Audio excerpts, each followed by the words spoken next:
I'm sure you have built IKEA furnitures before. You open the box, you see millions of screws, you stare at the manual, and then immediately you question your life choices. But when it's done, that weird sense of pride kicks in. You look at the wobbly table and think, yeah, I built that. What if I told you that feeling is exactly what IKEA wants? Because that built it yourself idea isn't just about cutting labor costs, it's psychological masterstroke worth billions. Today, let's unpack how IKEA turned frustration into idea and a flat pack into a $50 billion empire. Let's start with the psychology behind it, something called as the endowment effect. It's a behavioral bias discovered by psychologists Daniel Kahneman and Richard Thaler. It says we value the things more when we invest effort and emotions into them. Think of it like you could buy a cake, but if you bake one yourself, it suddenly feels more special, even if it tastes worse. That's the IKEA effect in action. When you build a bookshelf or a chair, you are not just assembling furniture, you are assembling ownership. Every screw you tightens create an emotional attachment. That effect makes you feel responsible, proud, and even loyal. And IKEA figured this out early. They realized that if the customers build their own furniture, they wouldn't just buy it, they would make a bond with it. That's why 50% of the IKEA's catalog is a flat pack. It's not a bug in the system, it's the core of their psychological strategy. Now, here's where the business genius unfolds.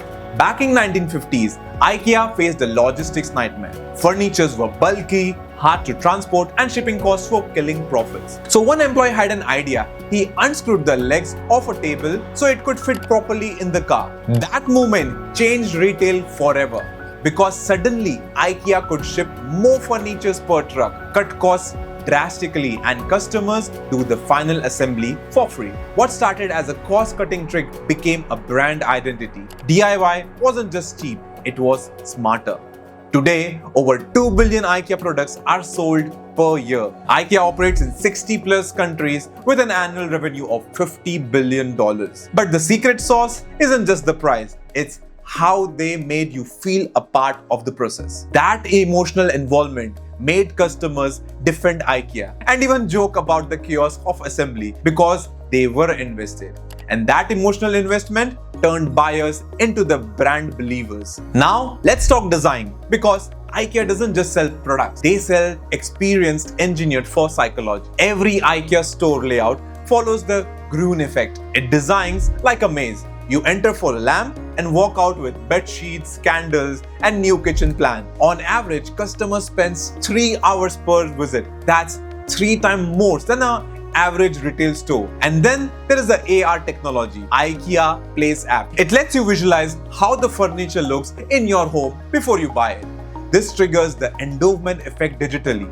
Once you see that sofa in your living room, you already feel like you own it. So when you finally visit the store, you're not deciding if you will buy it, you are deciding when. Even their website and manuals are psychology experiments. Minimal text, minimal sketches. Because IKEA discovered when customers solve problems while assembling, their satisfaction skyrockets.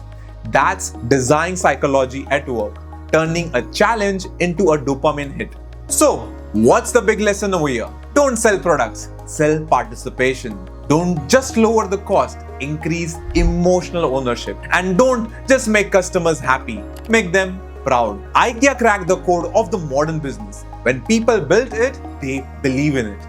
They turned effort into engagement, frustration into fulfillment, and simple furniture into psychological phenomena. So next time, when you are struggling with assembling the IKEA bookshelf, remember, you're not just building a furniture, you're building an attachment. Because in the end, that's not the IKEA design, that's the human design. If you like this video, make sure to hit that like button and subscribe to this channel for more amazing storying like this. Thanks for watching, and I will see you in the next one. Bye bye.